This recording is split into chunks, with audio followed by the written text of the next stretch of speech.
Hello and welcome to day 3 of Digestive Disease Week 2022. I'm Courtney Jones with DDW TV, supported by Ferring. 2 days are in the books. Sunday was another busy day of meetings, networking, and sessions. A highlight being the SSAT presidential address. Let's take a quick look back.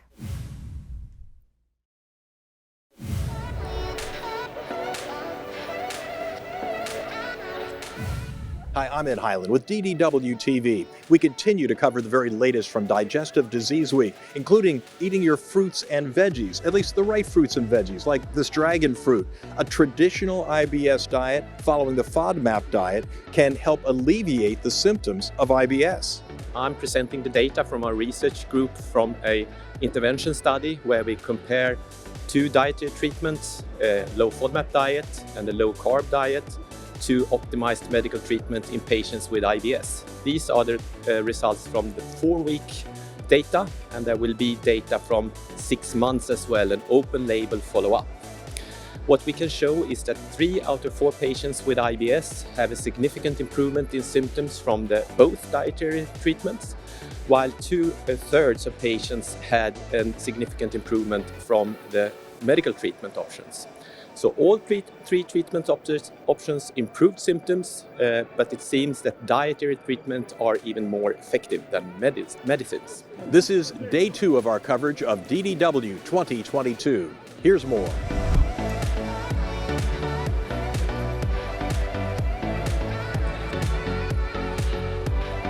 It's just been a really great opportunity to catch up with people, catch up with colleagues, and be able to just hear about the latest and greatest. There's a lot going on, a lot of research and investigation that we don't get, the opportunity to learn about. So this is a venue for everybody to kind of bring forward their work. And I think it inspires a lot of people. Every time I come, I get inspired to do more research.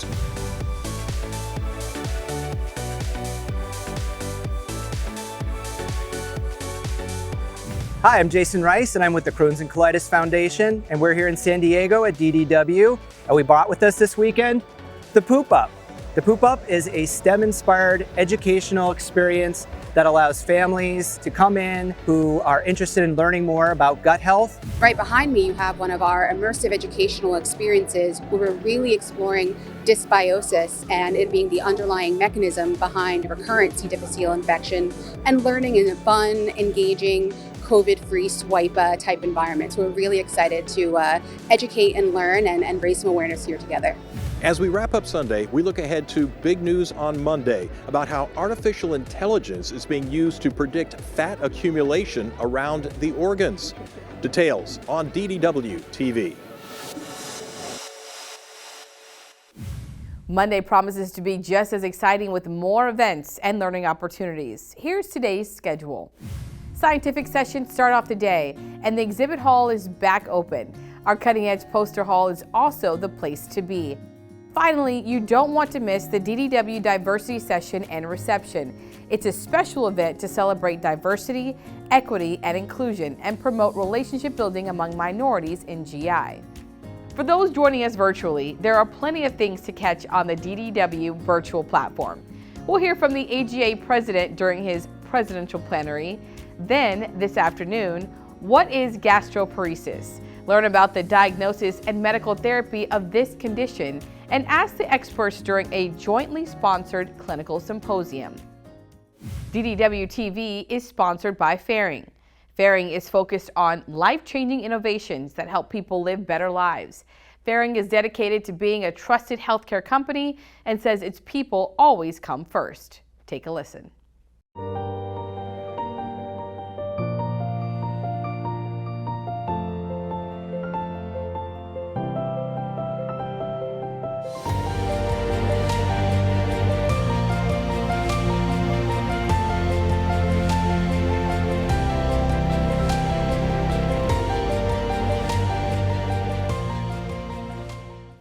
Ferring continues to introduce new products and is expanding its operations. I'm Ed Highland. Welcome back to DDW TV. We're here in San Diego, and I'm joined by Dr. Mark Russo, who is with Carolina's Medical Center. Dr. Russo, thank you for coming by and sharing with us. Thank you for having me. We're talking about careers in hepatology. I guess kind of walk us through a day in the life, if you will, of a hepatologist. Sure, we're going to have actually a presentation on this, and there'll be something that we'll discuss on Monday about really the variety of career paths you can follow as a hepatologist. So when you ask me a day in the life, it really depends on which path you'll choose, which we'll sort of discuss in detail at the symposium. But you could choose a path in university medicine, private practice, hospital-based medicine, the VA, or industry. So as you can see, there's a wide variety. So to answer that question, you really have to focus down and come and listen to the lecture, of course. And one of the things that we were talking about before we got started on the recording was how it's not really discussed quite as much, perhaps, as you would like to see in medical school. So there's a whole world out there that may not be as familiar as it should be for folks who are up and coming. Yeah, I mean, I think as even medical students or residents, it's uncommon for them to really learn about the details of what a hepatologist is, but as they progress through their career and they do elective rotations, they may hear about it. But hepatology is such a neat field, what's going on right now in liver disease. You know, we've just recently cured hepatitis C. We're working on treatments, hopefully maybe even cures for non-alcoholic fatty liver disease. So hopefully as medical students and residents progress in their career, they'll get more exposure and really learn what a dynamic, interesting field this could be. Tell us about how exciting it is. What do you find really exciting about the career path? I mean, it's such a great field because you can be involved with clinical care and patients, and there's nothing that's the same every day. There's something different that you see every day. It's just so interesting. You can develop that long-term relationship with the patient. You're interested in research. There's plenty of research to do. You can be involved in clinical trials, one of the latest and greatest, most advanced treatments for liver disease, presenting at national meetings, for example. If you like education, you can be involved in and teaching medical students, residents, and fellows. And if you're more involved in clinical research and industry, there's career paths for that as well. Is this something that you would be recommending to someone who perhaps has started a career path and decided, yeah, maybe this isn't the direction that I want it to go? I would say absolutely take a good look at it because it probably is the career path you want to go. This is something that there's something for everybody.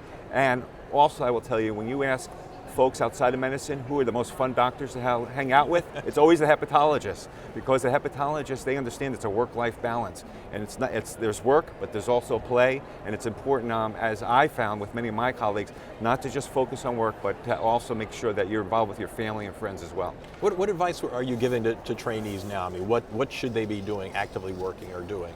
I think for trainees, you have to find you have to pursue a career path that you find meaningful and purposeful, and something that you really enjoy going to work every day. So that is something you should look forward to every day and not dread. And you're gonna find that in your mentors. You're gonna say, I am like that person. That person, they love medicine, they're dedicated, but also they understand that there's life outside of medicine, and they have hobbies, they're involved with their family, they're involved with their friends. So look for mentors who you want to emulate.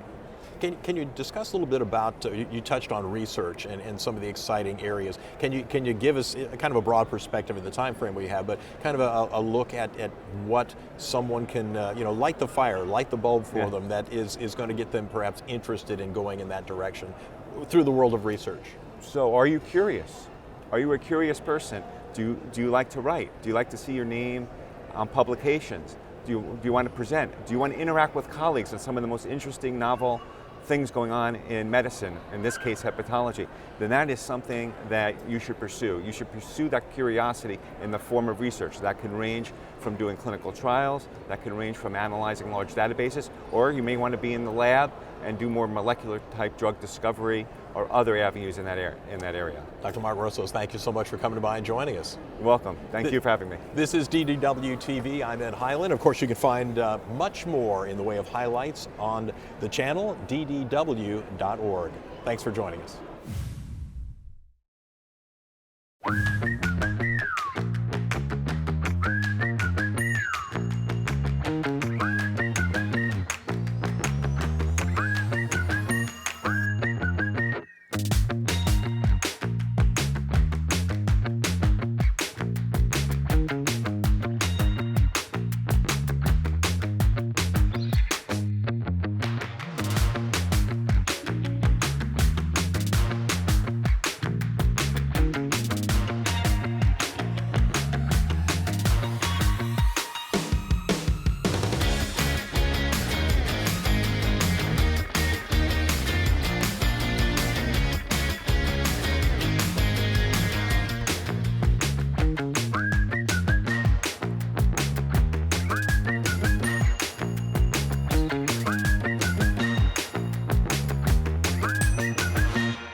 We continue to bring you the very latest from DDW, Digestive Disease Week. I'm Ed Highland, and I'm joined now by Dr. Emma Halmos. Thank you so much for coming by and sharing with us. My pleasure. Let's talk a little bit about gut health, if you would. We'll just jump right into it. Give us a little bit of your background, and then we want to talk about, what diet is best for gut health. Yeah, so I'm a research dietitian. I'm based in Melbourne with Monash University, and we are best known for developing and assessing the FODMAP diet, which is one of the first-line dietary therapies for managing symptoms of irritable bowel syndrome. But I have a huge interest in looking at diet to treat GI disease, not just in irritable bowel syndrome, but inflammatory bowel disease, in celiac disease, and many other luminal conditions. Could you give us some details on the diet? I mean, just kind of encapsulate it for us. Of the FODMAP diet? Yes. Yeah, so the FODMAP diet is something that FODMAPs is very much an umbrella term that encompasses fermentable sugars. The most common one that people know of is lactose, which is the fermentable sugar in milk and milk products. But FODMAP refers to not just lactose, but many other sugars that act the same way in the body. Fructose is another, oligosaccharides, polyols.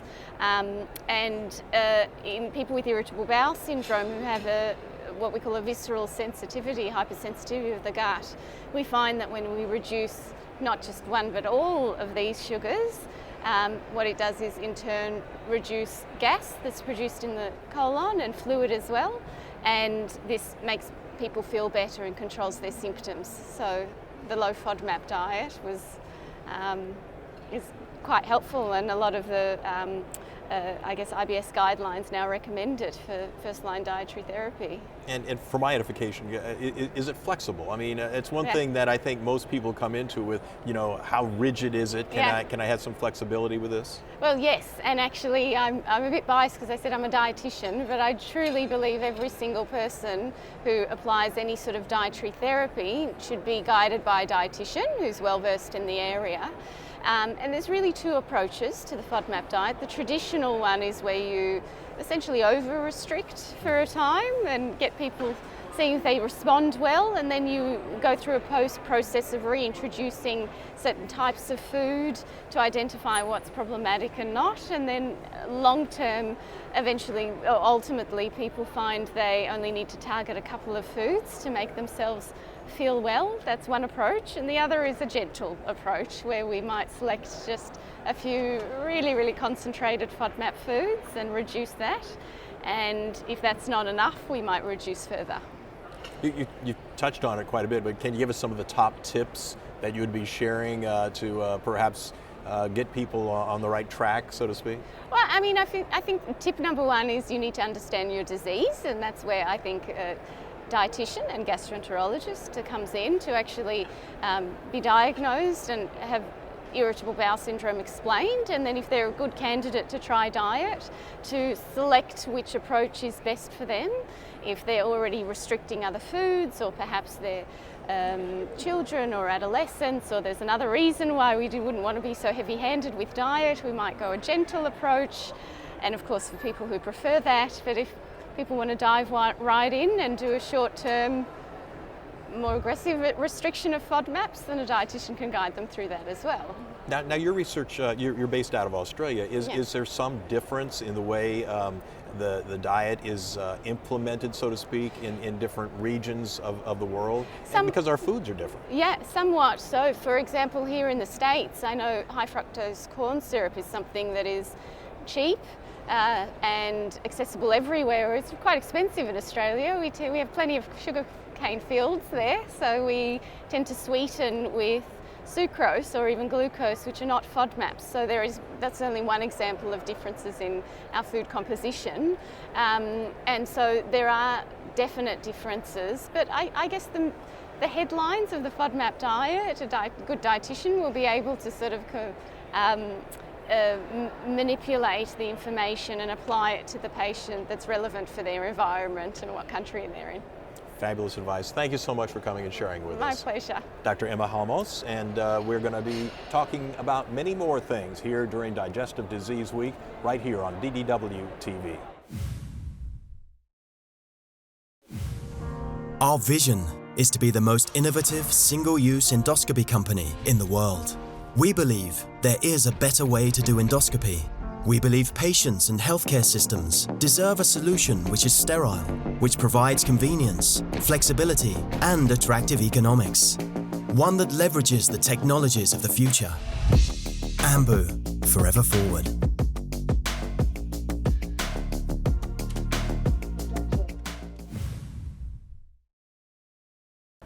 I'm Ed Highland, this is DDW TV, and I'm joined now by Dr. Lyndon Hernandez. Dr. Hernandez is an ASGE session speaker who will be chatting with us about avoiding and managing medico-legal risk in colonoscopy. Doctor, thanks for joining us. Thank you, Ed. Let's talk a little bit about it, and what are some of the challenges around colonoscopy? Well, as you know, we've been having a lot of economic challenges to do more and more colonoscopies. Unfortunately, that translates to less time with the patient.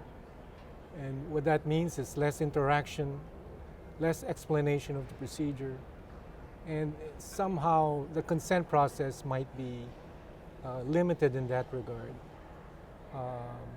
Most of our training in medical school is usually technical skills and medical knowledge, but there's very little on non-technical skills like communication, soft skills, which is very important to reduce malpractice risk. Give us some thoughts on how GIs can really prepare themselves to avoid issues. Yes, so the first is to look into the consent process. We can look at it in terms of the 3 T's to promote a high quality communication. First is promoting trust. You obtain that with consent, high quality consent, sharing the patient with the endoscopist in the decision-making process. The second is transparency, the second T, where you can disclose in a controlled environment possible medical errors that has happened, unfortunately, with a patient. And the third T is training, where you can provide medical education training, focusing not just on technical skills, medical knowledge, but also communication skills, which is very important in this topic. Are the challenges different for, say, a virtual colonoscopy examination versus the more traditional methods? Yes, well, for more traditional methods, of course, there is a risk of perforation, bleeding, major complications, unlike the virtual colonoscopy. So definitely, that's where you run into problems with major complications, and for sure there is a difference.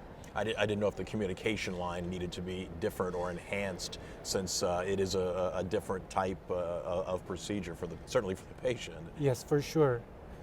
Because it's a more invasive procedure, you will need to spend more time, more energy spending with a patient, depending on the risk of the procedure, the comorbidity of the patient, communication issues such as a patient with language challenges or cognitive challenges. In those situations, you have to spend more time. What's the top tip, would you say, that you can give to a GI to kind of navigate the colonoscopy risk factors? The first is establishing trust. That's the top tip of all. As soon as you walk into the room, establish trust. Do not appear that you're rushed. Answer the questions and make the patient comfortable and trust in you and the facility. One of the factors that I've personally experienced is that there is such a limited time. And you mentioned that earlier. There's so little time that often the GI, you may meet them minutes before they put you under. Right. So the trust factor, how are you going to develop trust? How are you going to develop the communication lines when we're in a world of managed care that condenses the amount of time that you have to spend with your patient? Absolutely. That is a true challenge for all of us. We can use electronic materials, videos, educational materials beforehand. That will just encourage and reassure the patient that they know what they're going through. But it's really, the gold standard is still that face-to-face verbal communication. The moment you step in the procedure room, even if it's the first 5 minutes of the encounter, you have to answer the questions and just get a feel whether there's depending on the level of anxiety, whether they had a bad night last night for the bowel preparation. You have to, it's really an art as well, more than science. Right. Well, the proverbial bedside manner is all Right. important. Dr. Hernandez, thank you so much for coming by and sharing with us. Thank you. And this is DDW TV. Of course, if you'd like to see other interviews, and I know you will, ddw.org is the place to check out. If your moderate to severe Crohn's disease or ulcerative colitis symptoms are stopping you in your tracks, choose Stelara from the start and move toward lasting remission. Stelara can provide relief after the first dose. And only Stelara offers injections every 2 months, which you may be able to give yourself at home after just 1 IV dose. So instead of symptoms leaving you stuck with doubt, you can keep going with fewer flare-ups. Stelara may increase your risk of infections, some serious, and cancer. Before treatment, get tested for TB. Tell your doctor if you've had an infection, flu-like symptoms, sores, new skin growths, have had cancer, or if you need a vaccine. PRES, a rare potentially fatal brain condition, may be possible. Some serious allergic reactions and lung inflammation can occur. Feel unstoppable. Ask your doctor how lasting remission can start with Stelara. Janssen can help you explore cost support options. Hi, I'm Ed Highland, and welcome to DDW TV. We, of course, are here for DDW 2022 at the beautiful San Diego Convention Center in San Diego, California. And I'm joined now by Yalini Vigas-Warren. Thank you so much for coming by and sharing with us today. Yes, thank you for having me. We're going to be talking about COVID. You're an SSAT session speaker, and really a lot of folks are dealing with COVID then, meaning just recently, and COVID now. So how has COVID changed your practice? Yeah, it's a great question. I think, obviously all of us have had to deal with this coming out of the pandemic and what it has turned into, as you're saying. I think, the biggest change for me in terms of how COVID's changed my practice is telehealth medicine. If I had to pick one thing, it definitely would be that, telehealth has really taken a big presence within my practice. I still continue to do telehealth clinic at least once a week. I think what it does is it increases my availability for patients. Obviously there's patients that I see, I'm a bariatric surgeon and a foregut surgeon, and so I have patients that are immobile, and it's very difficult for them to come into the hospital or the clinic at times, so that makes it easier for them to do these visits from home. Patients that don't have the resources or can't take time off from work, this is a much shorter interaction for them that they can afford to do.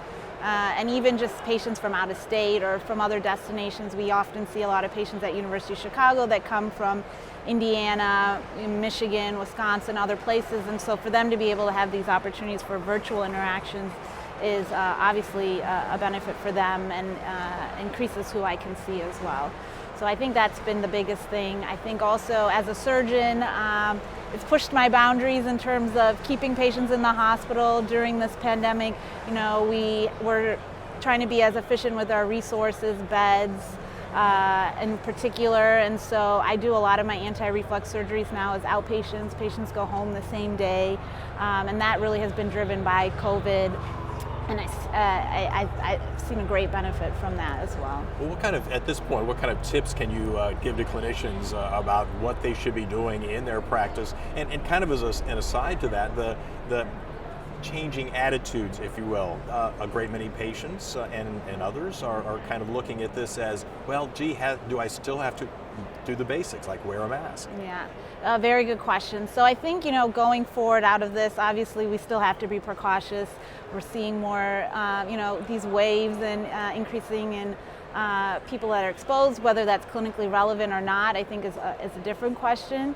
But I think as we keep coming out of this, what we're going to see is an overflow of patients, those patients that weren't seen over the last 2 years. And so really seeing large volumes in our clinics, in our procedure rooms, in the operating room. And so my advice going forward, the most important thing is going to be managing those volumes and how we're going to do that appropriately.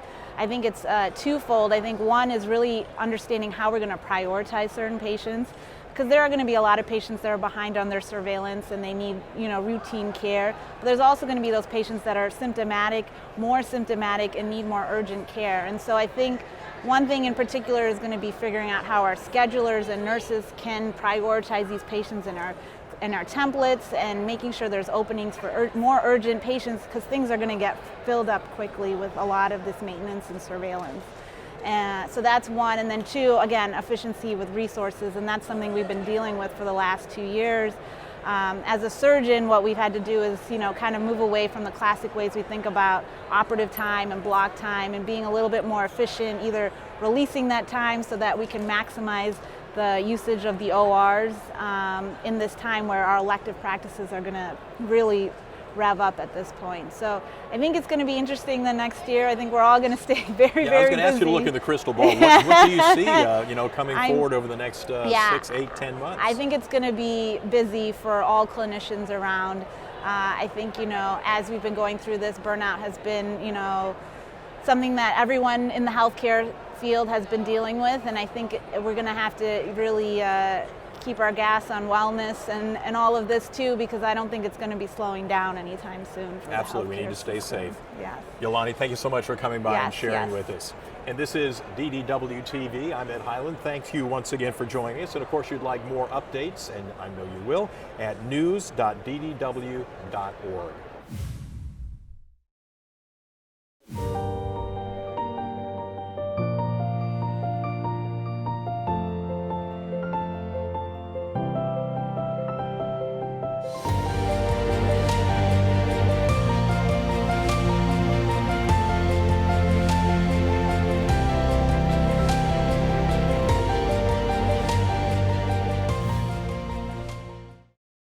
Welcome back. I'm Ed Highland, and this is DDW TV. We are here in San Diego for Digestive Disease Week, and we're glad you're able to join us. We're also very glad to hear from our friends at Ferring Pharmaceuticals. Ken Blount is here. Some very exciting news coming out, and we were just chatting before we started this actual interview, and this is incredibly exciting. We're talking about RBX 2660. Tell us about it, how it came about, and what you're doing with it. Sure. So RBX 2660, it's what the FDA calls a live biotherapeutic product. And what that means is it's an investigational drug product that's comprised of live bacteria. And the reason it is because the bacteria in our gut, what we call the microbiome, can get disrupted by a lot of things like antibiotics. And they need correction, they need restoration, if you will. And that's why we've developed these investigational live biotherapeutics. The current one is RBX 2660 that we're developing. Now, for a layperson like myself, tell us how this perhaps differs from, we talked about probiotics before, but more recently a fecal transplant has been what has been generating a great deal of news. Sure, so a fecal transplant is what it sounds like. It's where you take a stool sample, you process it into a suspension, and you administer it to a patient. The goal is to correct or restore the microbiome. However, it's not an approved treatment. It's not FDA approved at all. It's also not standardized. So what you get as an FMT or a fecal transplant in San Diego may be very different than what you could get in a Boston or New York. There is no standardization. There is no requirement to do it a specific way.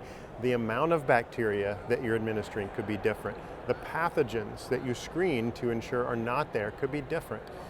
It's not standardized. So when we make a live biotherapeutic product, that means we've worked directly with the FDA and their guidelines for how to standardize.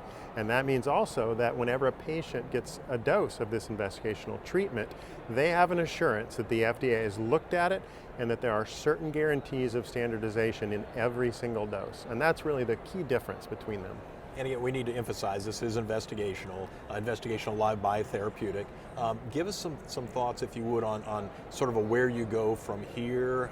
I believe you mentioned earlier that you were expanding a little bit as part of the fill me in on the blank. Sure. So we've run now 5 large clinical trials. The most recent of these was a large phase 3 trial that was randomized, double-blinded, placebo-controlled trial, and that simply is the gold standard for generating data that says this could be safe and it could be efficacious for patients that are being treated. That's the sort of end, if you will, of our large pivotal data demonstration. Now we do still have an ongoing phase 3 clinical trial, and that's really aimed at continuing to see how could this work in a real world patient population, not just a very controlled clinical trial population, but a real world practice population. That is still ongoing, but the bulk of our data has been completed, and we are interacting with the FDA, as we have for a while, really aimed at the first approval in this space. Can you get real detailed for us and talk a bit more about the microbiome and the bile acid replacement? Sure. So the poster that we really presented here, that was a poster of distinction, was really aimed at looking at 3 clinical trials that we've run. We already know the clinical outcome. We've presented that at DDW, but this was focused on what happens to the patient's microbiome and their bile acids in their gut from before to after the investigational treatment. And what we found was a clear restoration from a very unhealthy state before investigational treatment to a healthier state after.